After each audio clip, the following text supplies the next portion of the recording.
یہ ہے خوبصورت ڈھولک پور گاؤں۔ یہاں کے لوگ بہت ہی رحم دل ہیں، وہ ایک دوسرے کے غم میں شریک ہوتے ہیں۔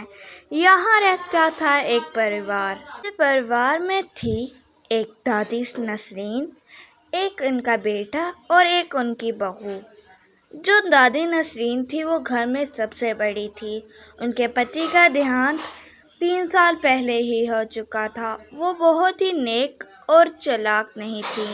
بیٹا بھی ان جیسا تھا۔ وہ دونوں ہی بہت رحم دل تھے۔ ان کے بیٹے کو صرف ایک شوق تھا، وہ تھا سموسے کھانے کا۔ سموسے اس کو بہت پسند تھے، لیکن اس کی بہو بہت ہی چالاک اور ہوشیار تھی۔ وہ ہر وقت خرچہ بچانے کا ہی سوچا کرتی تھی۔ وہ بہت ہی کنجوس تھی۔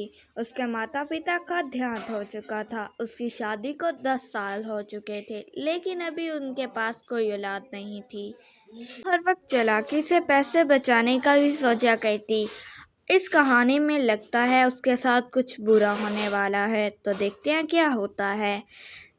عالیہ روز کی طرح کچن میں کام کر رہی تھی اور کہتی ہے، ٹاؤ کے بارے میں ہی سوچ رہی تھی اور کہہ رہی تھی کہ میں کہاں سے بچاؤں۔ ارے میں تو سوچ رہی تھی کہ اتنے زیادہ پیسے بچ جائیں گے، لیکن اس مہینے میں تو ایک بھی پیسہ نہیں بچا، بلکہ ہمارا 1500 خرچ ہو گیا، وہ بھی ان فضول کی سبزیوں میں۔ میرے پتی کو اتنی یہ سبزیاں پسند ہیں، فضول کی مہنگی سبزیاں۔ ایک رات دادی نسرین کی بہت زیادہ طبیعت خراب ہو جاتی ہے۔ اس کا بیٹا اور بہو اس کو بیڈ پہ لٹا دیتے ہیں اور صبح ہسپتال جانے کے لیے کہتے ہیں۔ وہ گاؤں میں رہتے تھے، اس لیے ان کو جاتے جاتے دیر ہو گئی۔ شام ہو رہی تھی جب وہ سڑکوں کے اوپر جا رہے تھے۔ ان کا 1500 کا پیٹرول لگ گیا۔ ڈاکٹر ان سے کہتے ہیں، ارے آپ انہیں صحیح والی سبزیاں اور صحیح والے فروٹ کھلائیے، کیونکہ ان کی طبیعت بہت نازک ہے۔ ان کو خون کی بہت کمی ہے، اس لیے ان کو اچھے والے فروٹ کھلائیے جو خون پیدا کرتے ہیں، کیونکہ ان کی طبیعت بہت خراب ہے، شاید یہ ابھی بچ بھی نہ پائیں۔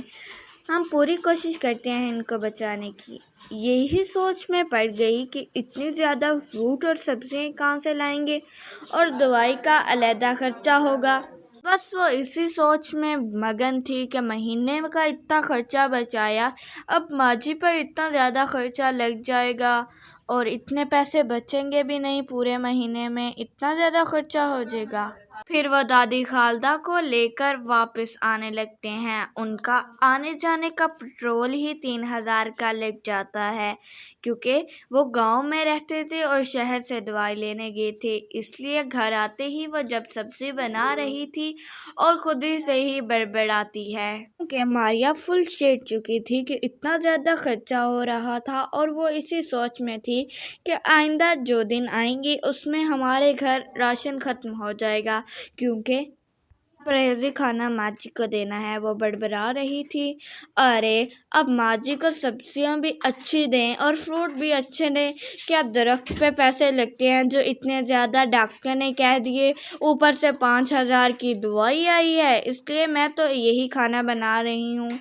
جب ماجی وہ کھانا کھاتی ہیں تو وہ کھاتے کھاتے اپنی بہو کو آواز دیتی ہیں اور کہتی ہیں، کھانا پرانا تھا، اس لیے وہ اپنی بہو سے کہتی ہیں، ارے بیٹا یہ کھانا تو وہی پرانے والا ہے، ڈاکٹر نے تو نیو چیزیں لکھ کر دی تھی نا، اس لیے میری طبیعت اور زیادہ خراب نہ ہو جائے، اس لیے مجھے انہوں نے پرہیزی کھانا لکھ کر دیا تھا، تم نے تو وہ بنایا ہی نہیں، پرانا والا ہی کھانا ہے۔ تو عالیہ بات سنبھالتے کہتی ہے، نہیں نہیں ماں جی، یہ تو پیار ہے جو آپ مجھ سے کر رہی ہیں، اتنے سالوں سے آپ میرا ہی کھانا کھا رہی ہیں، اس لیے آپ کو کوئی فرق ہی نہیں نظر آیا، یہ تو پرہیزی کھانا ہے۔ تو ڈاکٹر نے جو کہا تھا وہی یہ کھانا ہے۔ अरे ये बुढ़िया मर जाए ना, मुफ्त का हमारे सर पे अजाब है। इतना खर्चा, दवाई के 5,000, आने जाने का 3-3 हज़ार का पेट्रोल लग रहा है। ऊपर से इनके नखरे ही नहीं खत्म हो रहे, इनको फरेजी खाना देना है।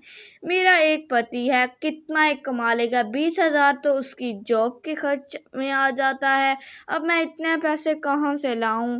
मेरे घर में भी कोई नहीं जिनसे मैं कह सकूं कि पैसे दे दो। लाइन को उठा लें तो दादी खालदा की तबीयत ज़्यादा ख़राब होने लग जाती है। ये देखकर उनका बेटा कहता है, अरे आलिया, माँ जी की तबीयत में कोई फ़र्क नहीं आया। क्या तुमने जो सी डॉक्टर ने दवाइयाँ लिख कर दी हैं वही वक्त पर दे रही हो और परहेजी खाना? क्योंकि मुझे तो नहीं नज़र आ रहा, दिन ब दिन वो और कमज़ोर हो जा रही हैं। क्या तुम उनका अच्छे से ख्याल नहीं रखती? से डॉक्टर से बात करूं? अरे नहीं नहीं, मैं उनको वक्त पे ही खाना दे रही हूँ। अब दिन ही कितने हुए हैं, अभी तो 20 दिन हुए हैं दवाई को लाएं, तो थोड़ा थोड़ा ही फ़र्क आएगा, इतनी जल्दी तो फ़र्क नहीं आएगा। आप डॉक्टर से कोई बात नहीं करिए, ऐसे ही फजूल में खर्चा हो जाएगा आने जाने का। तो आलिया का अहमद को ये बात बहुत ही बुरी लगती है। वो गार्डन में बैठकर सोचता है, मुझे कुछ तो गड़बड़ लग रही है, माँ दिन ब दिन ख़राब हो रही है। तो आलिया जो सी पहले दवाइयाँ देती थी वो बहुत ढेर सारी होती थी, इसलिए उसका बहुत खर्चा होता था। तो ऐसे ही थोड़े दिन गुजर रहे थे, उनके पैसे ज़्यादा लग रहे थे, इसलिए आलिया ने दवाई चेंज करके थोड़ी सी जो सस्ती थी वो दवाइयाँ दे दी, क्योंकि उसका ज़्यादा खर्चा हो रहा था।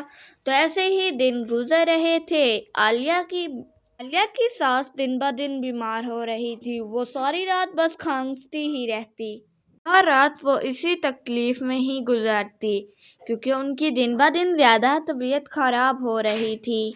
तो ज़्यादा तबीयत ख़राब होने की वजह से एक दिन वो बेहोश हो गई और ज़ोर से उनकी आवाज़ आई।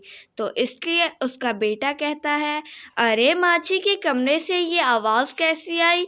क्या तुम उनको वक्त पे खाना दिया? और ये मतलब क्या हुआ है? हाँ हाँ, मैं तो दवाई वक्त पर दे रही हूँ। माँ जी की ज़्यादा तबीयत ख़राब हो गई है, क्यों ना हम किसी डॉक्टर अच्छे को चेक करवाएं, क्योंकि ज़्यादा तबीयत ख़राब हो रही है।